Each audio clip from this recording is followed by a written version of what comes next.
since we're back. Alright, so let's check out these new classes. Alright, Alright,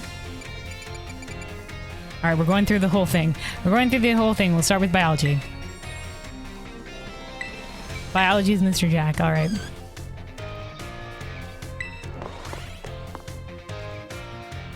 So we'll do these classes and then we'll wander around the school because there's like an entire like B plot or whatever that's going on in the school where you can increase your relationship with the teachers and like see their little storylines. So it's fun to check in here every once in a while.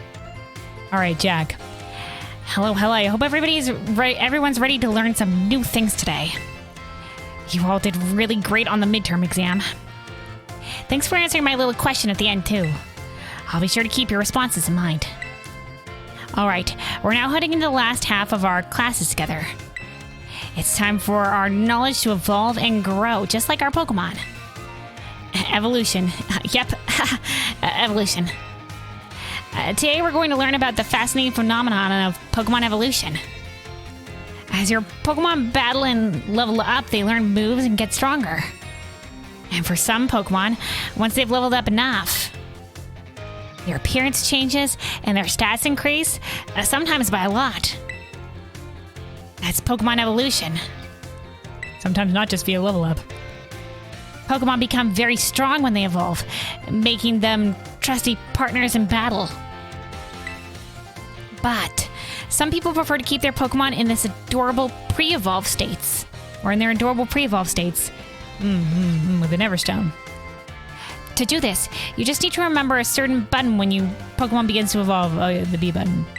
Right? Say it with me if you already know. To cancel evolution, press the B button. That's right, everyone. B for best answer. The button you want when you need to stop a Pokemon from evolving is the B button. If you press this button soon after a Pokemon begins to evolve, you can stop it from changing. You can also let the Pokemon hold an item known as an Everstone to keep it from evolving. And keep in mind that the requirements for evolution differ from Pokemon to Pokemon. Some may evolve by having a certain item, such as Firestone or Thunderstone used on them. Others may have to learn a specific move or defeat a specific Pokemon in battle to evolve. The way Primeape evolves into Lunalight is especially strange. Okay, yeah, Lunalight is the new evolution for Primeape in the Paldea region. You see, there's a certain move that won't tell us? I'm looking it up. I'm curious now. Primeape.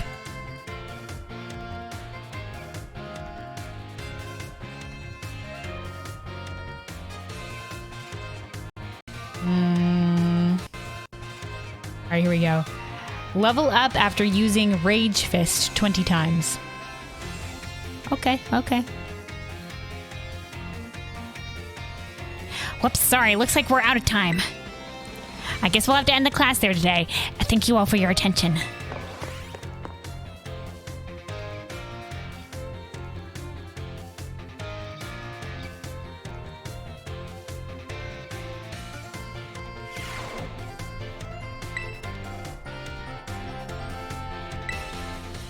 Alright, let's go for biology.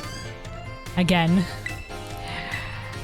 I guess we got even more. I thought it was going to be one round of all of them, but okay, we're going for the second one. Alright.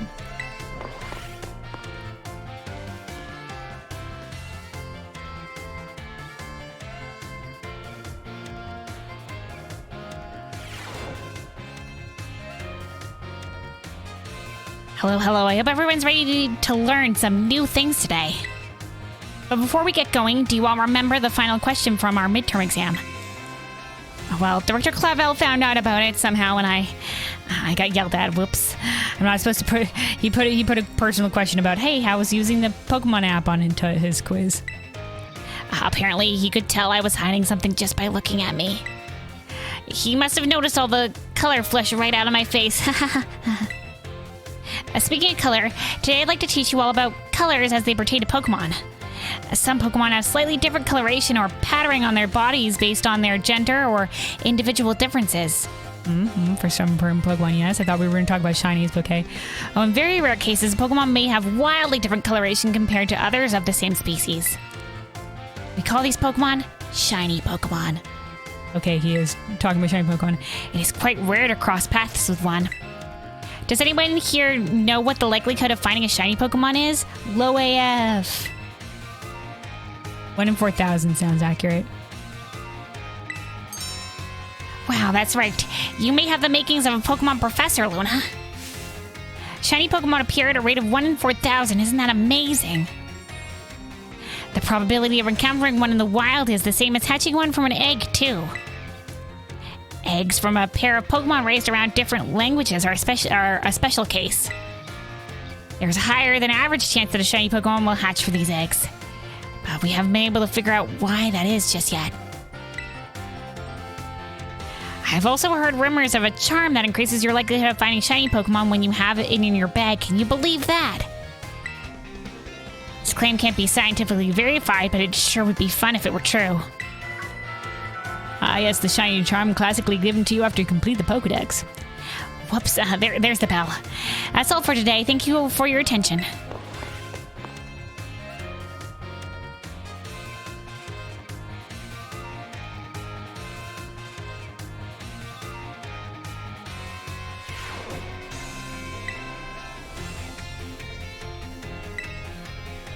All right, to the math class. Math class with Miss Time.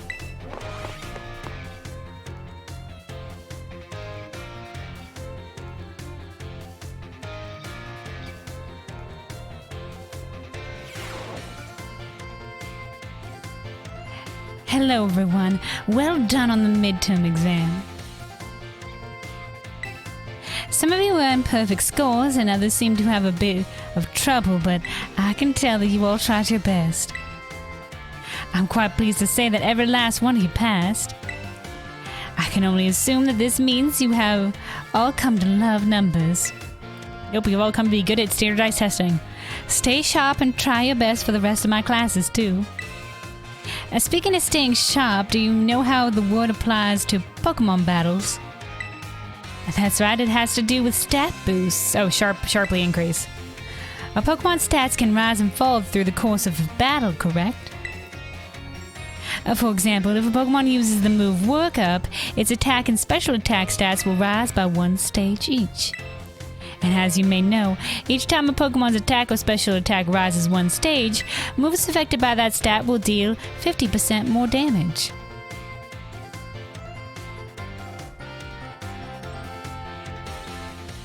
Okay. If that same Pokemon from our previous example was to use Work Up again, both its attack and special attack will have risen by 2 stages total. This results in a 100% increase to damage dealt, making its moves twice as strong. Swords Dance, on the other hand, boosts attack by 2 stages at once, allowing the Pokemon to deal double damage after just a single use.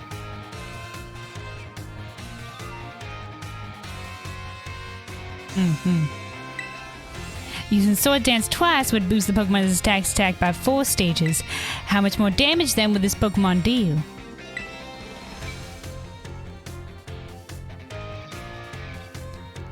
Is this a trick question? How many stages can a Pokemon's attack stat increase by?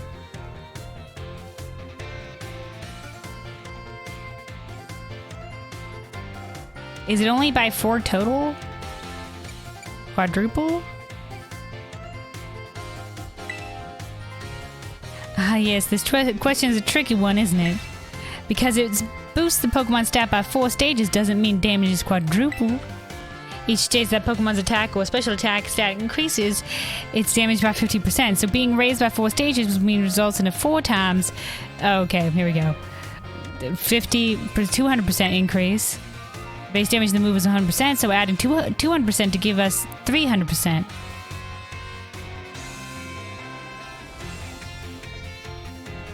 Okay, the base damage of the move is 100%, so adding 200% gives us 300%. In other words, the next move the Pokemon uses will deal triple damage. I'm already lost. Type matchups, critical hit damage, and other factors all play into these calculations as well, which is what always fucks me up when I'm trying to decide what move to use. I just go for the stronger hitting moves, that's all I do. But like, that's the same thing where I'm just like, it would technically Body Slam by Alma with a stab increase do more damage than a low level critical hit move, is sometimes what I question. So even a small boost must be taken seriously. By the way, if a stat simply rose, that means it's gone up by 1 stage. If it rose sharply, that's 2 stages. And if it rose drastically, that's 3 stages. Just so you know, the X attack and special attack items, which can only be used in battle, can be used to sharply boost those respective stats. Oh my, is that the bell? I suppose that's all for now. What a shame. Today's lesson was a little difficult, so be sure to review what you've learned in order to stay sharp. I'll see you all again next class. Oh man, percentages.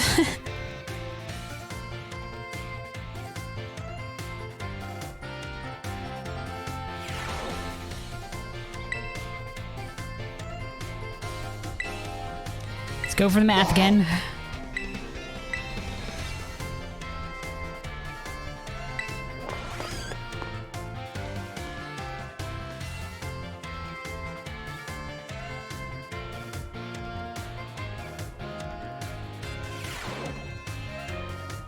Alright, math, round 2. My nemesis, mathematics. Hello everyone, let's have a fun class today. Did you make sure to review last class's material in order to stay sharp? Nope. I know it's a little difficult with all that talk of multiplication and percentages and the like. For all of us. But today we'll be talking about percentages again to learn about probability. That may sound like we're going to have another difficult class, but did you know that all of you already deal with probability on a regular basis? Pokemon moves generally have a property called accuracy, which determines the probability that they will hit. The accuracy of tackle is 100 or 100%. So if you use tackle 100 times, you can expect it to hit all 100 times. The move Hypnosis, which puts opponents to sleep, has an accuracy of 60 or 60%. That means you expect it to hit 60 times in 100 uses. And to put that another way, out of 100 uses, you expect it to miss 40 times. Many of the truly powerful moves often tend to have lower accuracy. So when you're deciding whether to go slow and steady with moves that are sure to hit, or hard and fast with stronger but less accurate moves, you're already studying probability. Let me see here. Perhaps Surf and Hydro Pump would be good examples for this discussion. Surf has a power of 90, its accuracy is 100, meaning you expect it to hit every time. Hydro Pump's accuracy is only 80, but when it hits, its power is 110. That's why I decided to keep Surf on Rio, my Golduck. So between Surf and Hydro Pump, which move would you want to use yourselves?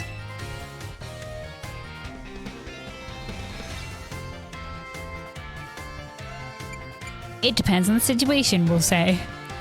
I'd personally use Surf, as we clearly saw, because the safer bet. We'll say it depends. Oh my, I see you're always considering various possibilities, Luna. I may have made it sound like there was a correct answer here, but there's not.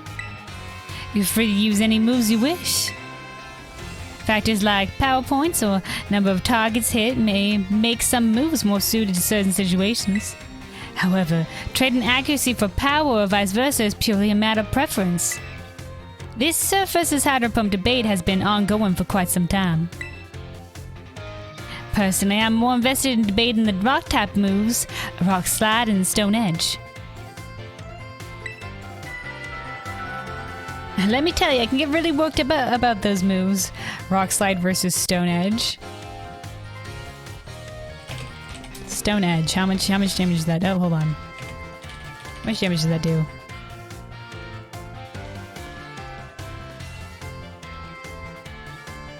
Okay, its power is 100, but its accuracy is 80, as opposed to Rock Slide, which is 75. I think that that's a higher differential between the attacks.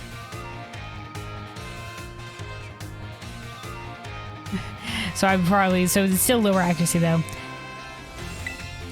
Oh my, there's the bell. What a shame. Was she a rock type user? Because she used to run the gym. So is she is she rock type? Was that gym rock type before? Next class will be the last of our time together. So show up 100% ready to go. Up next class will be the last of the classes, and then probably the finals. So I don't know if that will be when we defeat all of the gym leaders, I guess. Maybe. Who knows? Alright, let's keep going. The history. Miss Raifor, who's very, very interesting. We've given her an Australian accent, which I don't usually do, so it's really bad, but we're going with it. We're going with it.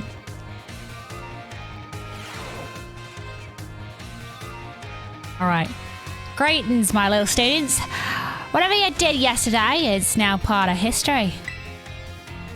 I was hoping to continue unraveling the marvels that history has presented for us today. However, I imagine your ability to concentrate has been spectacularly derailed by the midterm.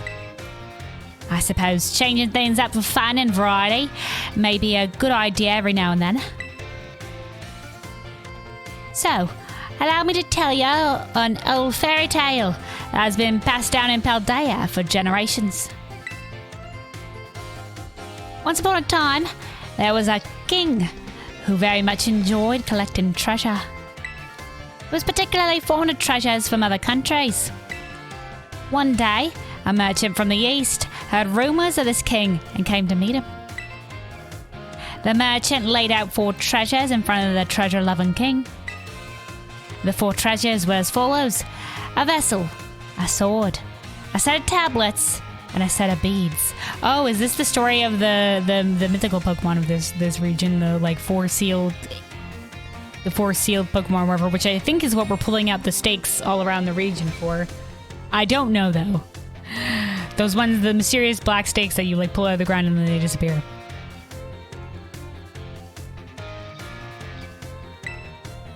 Seeing such rarities before him, the king leaped for joy. He showered the merchant with gold coins and claimed all 4 of the treasures for himself. Aha! Perfect timing to make eye contact, young Luna. Answer me this. I said that one of the treasures was a set of tablets. What do you think these tablets were? Wooden planks for writing on, handheld electronic devices, or medicine that you chew. They said tablets, so it wouldn't be handheld electronic devices, so it wouldn't be medicine either. I guess they're saying tablets. Wooden planks for writing on. Could have been stone, though. Correct. Your daily pursuit of knowledge serves you well. These particular tablets were wooden and used as a writing medium in the East in ancient times. As you may know, they fell out of popular use as paper became more universally available. For the king to consider these paper substitutes treasures, they must have been of superb quality. That, or perhaps they had some amazingly profound teachings written on them. So the king obtained these 4 treasures, and on that very night, it is said that a terrible disaster rained down upon his castle, reducing it to rubble by dawn.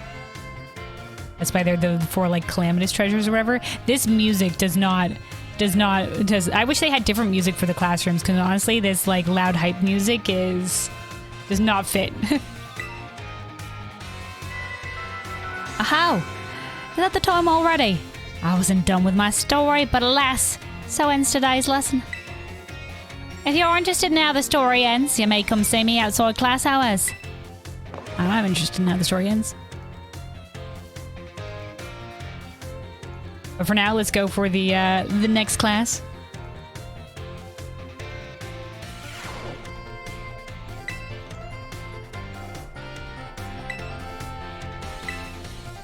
All classes first, and then we'll go talk to the teachers in the school and continue their own personal little storylines.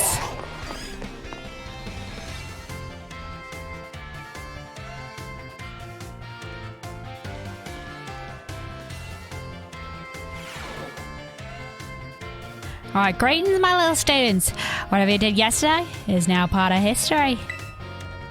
Today, we will continue to unravel the marvels that history has presented to us. I trust that you'll remember our lesson before the midterm exam concerning the great crater of Paldea and its interior, Area Zero. This mysterious crater captured the imaginations of many, including the former Paldean Emperor. 200 years ago, a group of explorers claimed to have finally reached its depths. The name of the team that achieved this great feat was the Area Zero Expedition. The team is said to have been made up of Paldea's best and brightest. They're the one that wrote this. One of their leader was the one who wrote the Scarlet Book or the Violet Book, depending on what version you're playing. Skilled battlers, brilliant researchers, talented individuals of all kinds. Among the list of team members was the name of a man who was an author and brilliant natural historian, Heath. The one who wrote the Scarlet Book or the Violet Book. After returning from the expedition to Area Zero, he used his literary talent to record the events of the expedition and publish them. Aha! Perfect timing to make eye contact, young Luna. Let's see if you were paying attention. What was the name of the team that first made it to the deepest reaches of the Great Crater? The Area Zero Expedition. Area Zero Expedition. Area Zero Survey Corps. That's Arceus. Legends of Arceus stuff. Correct. To pick up on and remember a term, I simply slipped into the flow of the lecture. You really are quite the clever one. The correct name for this team was the Area Zero Expedition. The record of their activities, written by the expedition member Heath, can be found in the bookstores and the like even today. This record is known as the Scarlet Book. At the time, the entire region of Paldea was absolutely buzzing about Area Zero. The Scarlet Book was so popular that practically everyone had a copy. However, the book itself was full of fantastical descriptions and illustrations of things that could never be thought of as real, but totally were. The masses began to call Heath a liar. Bullshit. Even the truth of the expedition making it to the bottom of the crater was called into question. The Scarlet Book was condemned to the shelves of used bookstores as just another book of wild paranormal stories. As a copy of one, but there's so much proof that they have. I mean, I guess they wouldn't have, like, the Pokemon. They didn't capture the Pokemon, but they had, like, the herbs. Unless people were being hush-hush secretive about it. There's a copy of one on the bookshelves on the ground floor of the entrance hall. I seen it. I missed it the first time, but I found it later. Feel free to have a read if you're interested. Aha, was that time already? Must have gone and swept up and filling your minds with knowledge. And since today's lesson, we'll unravel more of history's enigmas together next time.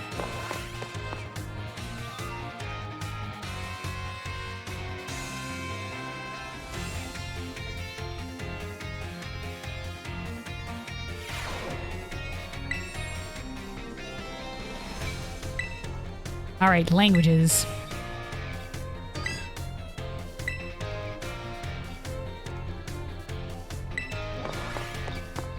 I like all the teacher characters here. They all have their each their own personality. Loki Jax is my least favorite though, but it's each of their own. Everybody, I know people that love each of these characters. So, all right, Salvatore. How did you like the midterm exam? You all did it really great. We're halfway there, and now time for another lesson. Êtes-vous prêt? Are you ready? Oui. Très bon response. Great answer. Merci, my friends. I knew I could count on you, stars. Leading up to the midterm, we learned all sorts of words from different regions. Starting today, though, I'll be throwing a curveball for we begin listening. We begin listening comprehension.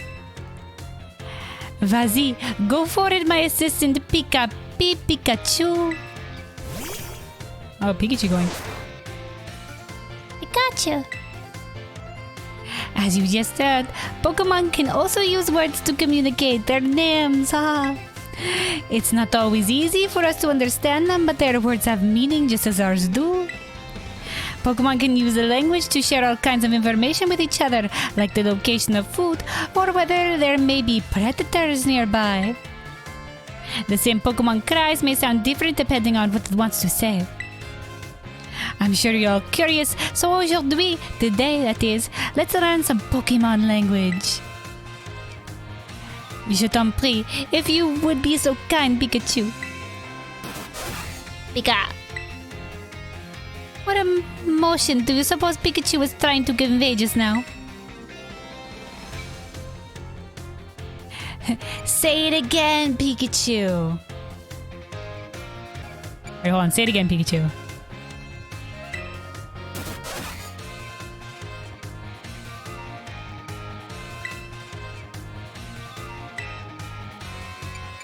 I'm betting anger. Merveilleux, Luna. Correct. I guess we should call you Professor. When Pikachu says Pika, it's using its angry voice. That's right. I had my little Pikachu friend here pretend to be angry for us. Don't you think he did a great job? Give Pikachu a round of applause, everyone. Hey, good job, Pikachu. Great acting.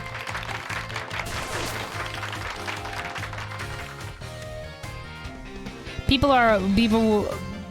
lot of people like that they gave Pikachu back the regular Pokemon cry, like all the other Pokemon, instead of having it and it alone have the anime Pokemon cry. The same Pokemon can even communicate its feelings in many different ways. Their voices change depending on their mood and physical condition.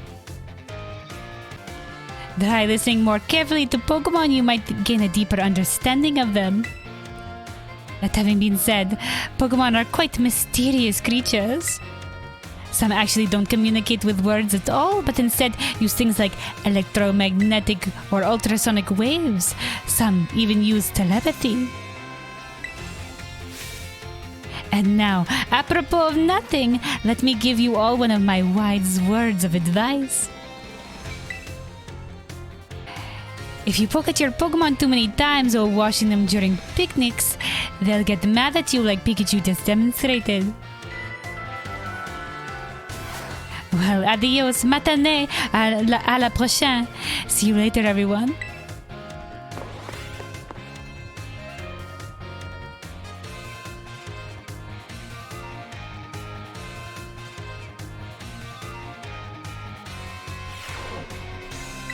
All right.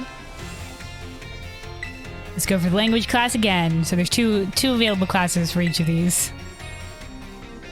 We're making our way through them.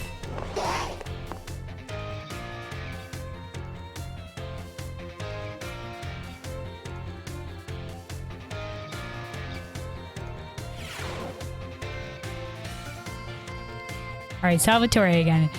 My dear friends, how are you all today? I hope you are all doing marvelously well. It's time for another of Salvatore's language lessons. Êtes-vous prêts? Are you ready? Oui. I would expect no less from my excellent friends. Even your replies to my questions are excellent. Aujourd'hui, today, we will once again be focusing on listening. Vas-y, go for it, my assistant. Pika-pee, Pikachu. Pikachu. As you may remember from our last class, the same Pokemon's cries may sound different depending on what it wants to say. Aujourd'hui, today that is, we will be learning more about the language used by Pokemon. Je t'en prie, if you would be so kind, Pikachu.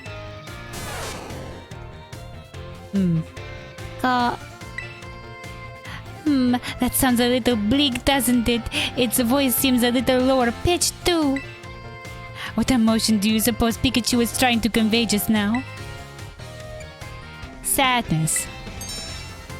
Ding ding ding. That's right, Luna. Fantastique.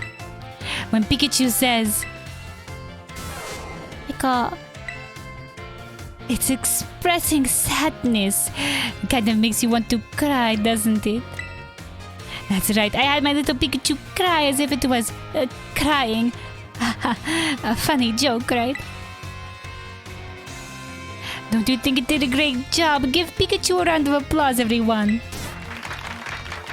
Good job, Pikachu. Good job. Great acting. And now, apropos of nothing, let me give you all one of my wise words of advice. If you hear one of your Pokemon making sad noises like this one, you should treat them with even more kindness than usual. Well, you probably already knew that though. A piece of cake for you all, I'm sure. Of course, this goes for your classmates and others as well. Friends should support each other in times of sadness. I truly hope that you all can have smiles on your faces all the time, my friends. Push and cool, next lesson that is, will be our final lesson together. I hope you're ready for the climactic finale. Adios, matane.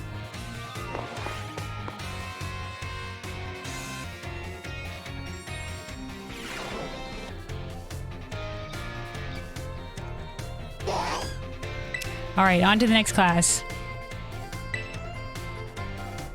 Battle studies.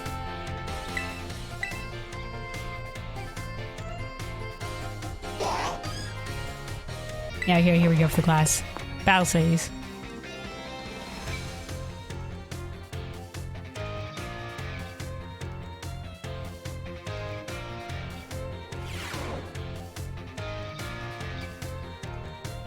Another day, another round of battle studies. Let's get right to it. Y'all gave everything you had on the midterm exams. Well done. We'll resume our regular classes today, so keep up that energy for the second half of the term. Have you all been using the R button to send out your Pokemon? If you do, your Pokemon will run off in the direction you're facing. It's a super useful tactic that lets your Pokemon pick up faraway items for you, and that's not all. There's a wild Pokemon near where you sent out your Pokemon, they'll start battling each other. We call those battles auto battles. Just as the name implies, your Pokemon will act on its own during auto battles, meaning you won't have to give it any commands. I hate this feature. Just like, hey, what if we automized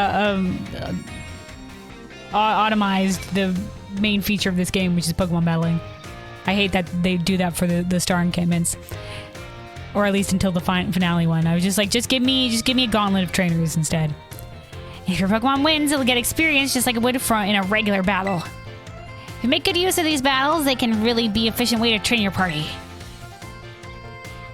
You want to remember that Pokemon won't evolve or learn new moves right away if they level up from auto battle. Also, if a Pokemon loses an auto battle, it'll come back with just a small amount of HP left. Oh, that's why our Golduck lost the battle, but he didn't faint. They don't faint though if they lose the auto battle, which is like, thank God for Nuzlocke. Make sure to heal up right away. Whoops, I just about did the whole class as a one-sided lecture.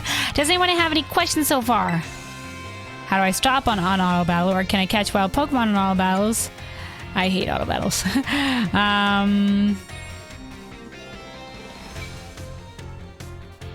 Now fuck auto battles. No questions. Great. You're already really good at this. I can't wait to see where you all go from here. Even during auto battles, our Pokemon are out there battling for us. They're trainers. Keep an eye on them as much as possible, and if it looks like they're going to lose, be sure to have them trade. Also, this goes without saying, but Pokemon with low HP are already worn out. They probably won't enjoy auto battles as much, so don't work them too hard, okay? In conclusion, auto battles only work if a trainer and their Pokemon have a relationship of mutual trust. Be smart with how you use auto battles so you don't lose the trust of your Pokemon. Oh man, I was about to suggest we do some hands-on practice to really drive the point home. But I guess we're run out of time as usual. Class is over for now. Take care, you little rascals.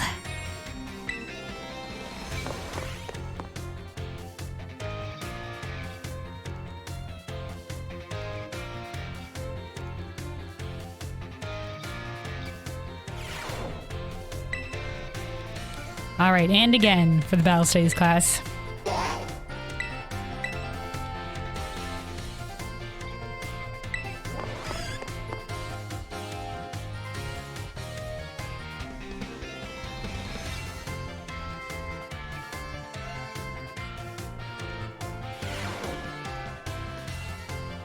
Another day, another round of battles.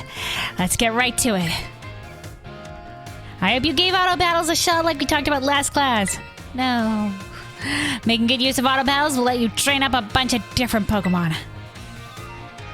It's also an efficient way to gather the Pokemon materials you need to make TMs at TM machines.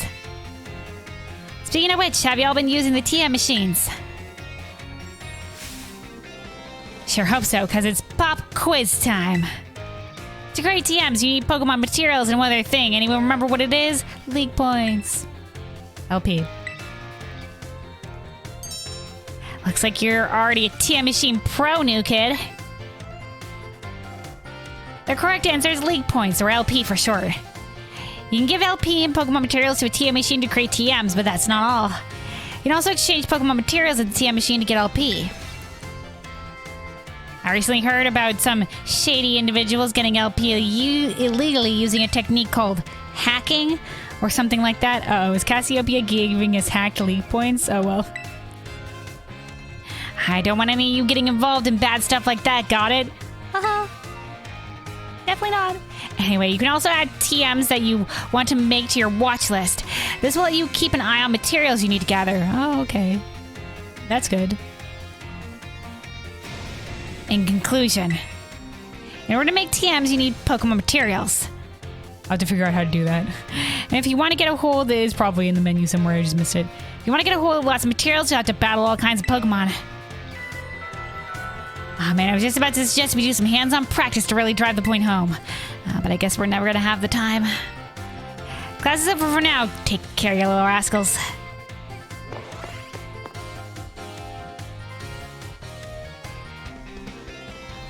You're a little rascal? Well, yep, we're all little rascals here in this place. To her, at least.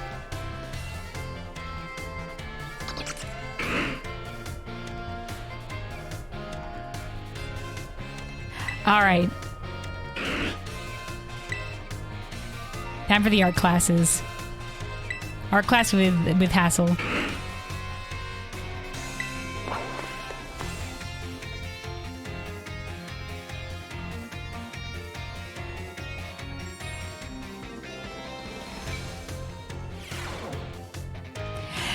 Hello, class. It is I, Hassel, yet again. I'm pleased to say that everybody did very well on the midterm exams. As a reward for all of your hard work, we have a special guest visiting us today. Now then, Brassy, please come in. Brassy? Oh, it's the grass type gym leader. Greetings. I forgot what voice we gave him. I think it was he's kind of over the top. I am Brassius. I am an artist and I focus exclusively on grass-type Pokemon for my work.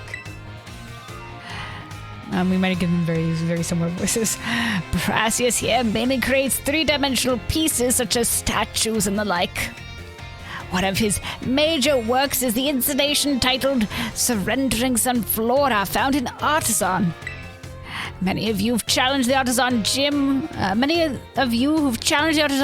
are no doubt familiar with these sculptures. Yes, I do recognize some faces among your students. I hope you all understand how fortunate you are to be able to attend Hass's classes. Old Hass is the man who saved me when I had lost all hope and given up on myself. But he never gave up on me. I do not exaggerate when I say he is my mentor in life. It is precisely thanks to Hass that I was able to establish my current art style.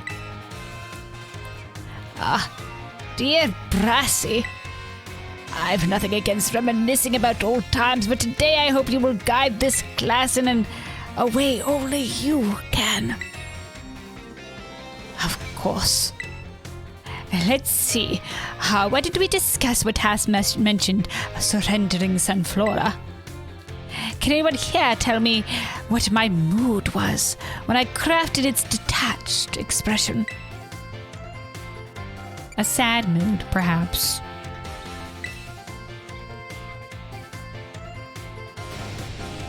No. Completely and utterly wrong. When I made the sculpture, I surrendered all hope. I was prepared to give up everything, which isn't sad, I guess.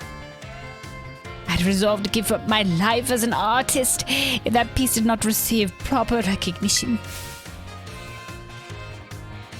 Hence, we're blending the words together much. Hence the name Surrendering Sunflora. Oh, that's exactly it, Hass. Sadness was too small a word for what I was experiencing. When I started out as an artist, I experienced as many hardships. I even became deathly ill and fell into a slump that drove me to desperation. I began worrying only about what would sell. I was concerned only with fame and fortune. But all my pieces during this time had no depth. They were all shallow trash. It was this then that I met Hass. He helped me realize how petty I was being. I'll spare you the details, but in the end I was able to leave all of that behind. And that is also when I crafted the Sunflora. Remarkable. Even I did not know the full story until now. This kind of thing is hard to tell someone, especially when they are so close to you. Now, I don't doubt that you adolescents will often find your heads crowded with worries. My advice to you is simple. Be honest with yourselves and do whatever your heart desires. So long as you don't cause trouble, that is. I also think this is the closest the voice we gave the fairy-type gym leader, so it needs to be differentiated a bit more, but maybe we won't see him again. That is all from me. I must admit I'm beginning to feel a bit embarrassed, so I bid you farewell, Hass. And farewell to your pupils as well.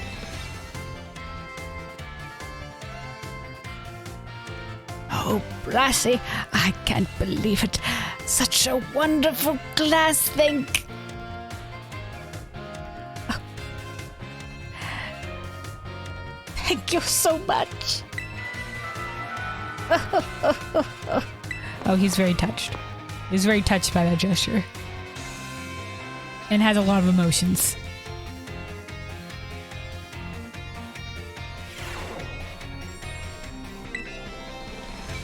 Alright, I swear this art class is like, it's like he's trying to make a philosophy class.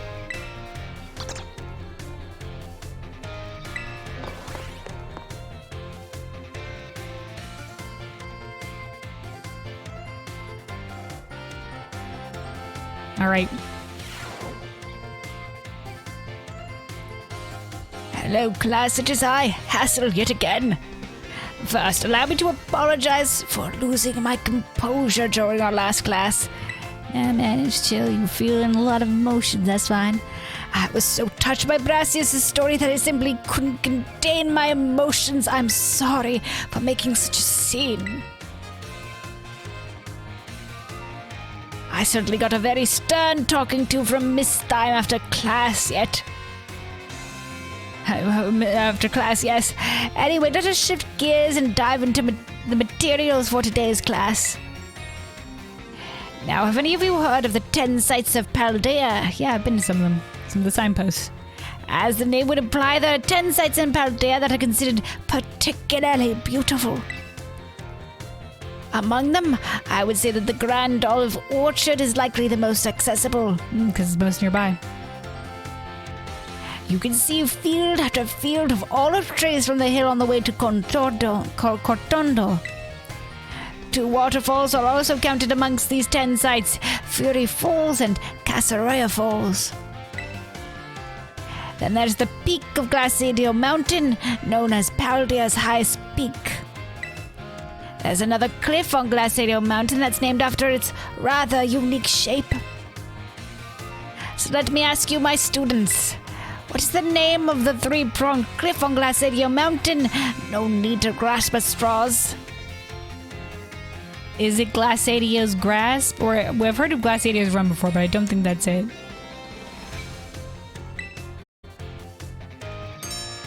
Exactly. It looks like a hand taking hold of something, doesn't it, Luna? Never been there before.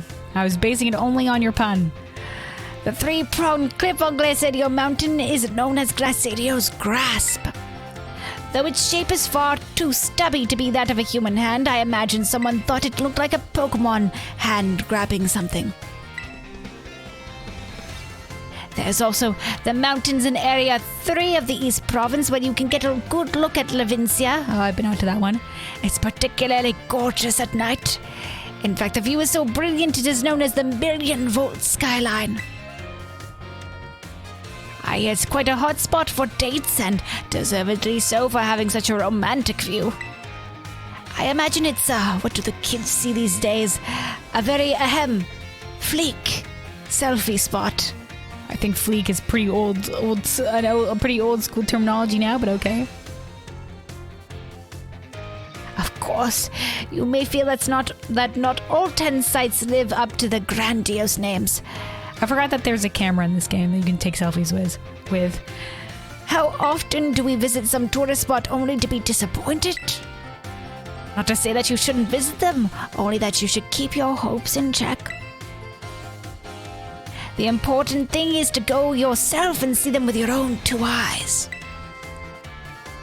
And sometimes a disappointing experience can be worthwhile in its own way. Take a chance. Well, that's it for today, class. Thank you for your attention.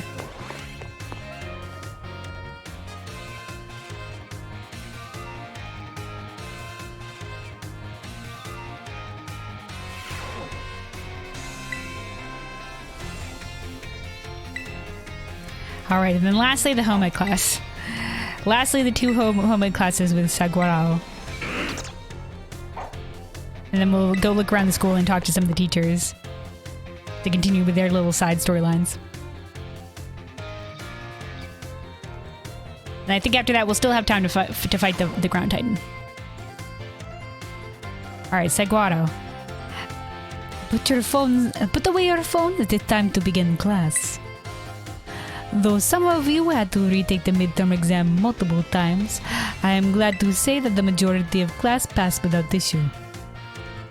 Okay, so not entirely of a pass rate. I mean, this was the only class where we didn't get perfect because I had no idea how sandwiches work. I didn't do any of the sandwiches stuff. I feel honored to see that the knowledge and skills indispensable for daily life have taken root in all of you, except for you guys who had to do it multiple times. I trust that you will all work just as hard on your life skills in this second half of our course as well. Let us now turn our attention to the topic of the day, which was inspired by a question I received on the subject of meal powers. The student who asked this question is a young man who enjoys the culinary arts. He tells me that he regularly researches culinary techniques on his own and pays careful attention to the ingredients he uses.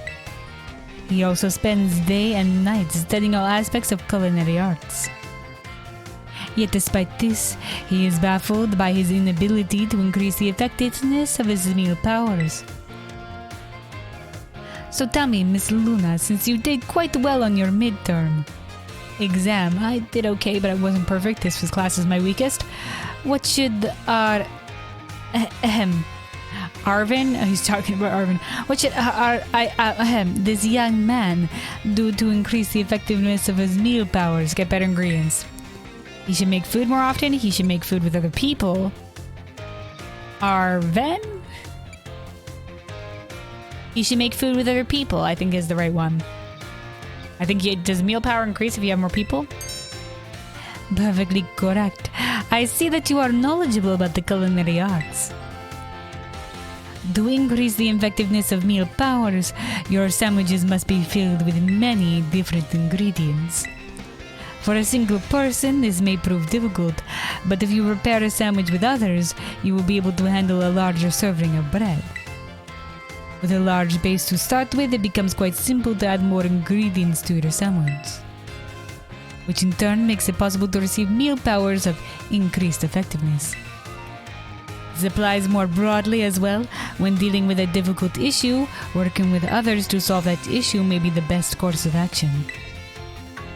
I am sure that Arvin will likewise work with friends to craft his sandwiches in the future. Hey, you were supposed to keep that. Hey, you were supposed to keep that. Hey, anonymous. Oh dear, oh shoot. I did not say anything. Ahem, the identity of the male student is a matter of privacy, so I would ask that you do not pry too deeply. Do not remember that name I just said. Our time together has come to an end for today. I bid you all farewell.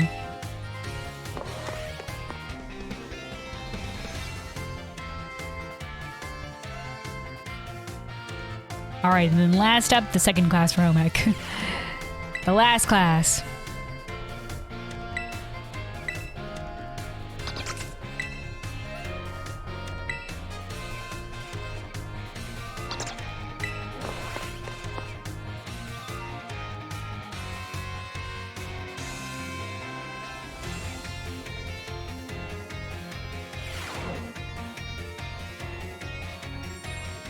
Put away your phones, it is time to begin class. While you're out performing field work with one of your Pokemon walking alongside you, have you ever noticed changes in its coloration? No. Now, I don't mean that it suddenly becomes a shiny Pokemon or any nonsense like that. I am speaking of it becoming filthy. Pokemon battles, they get hurt by moves used against them. They get battered by wind and rain. They get covered in sand and mud. Oh yeah, I didn't notice Koraidon getting covered in snow. They get, in a word, filthy. I have seen many a trainer walking about with their adorable little Pokemon without addressing this issue. It is deplorable. Let me ask this question of someone who I am sure would not tolerate such shameful conduct. Luna, I'm speaking.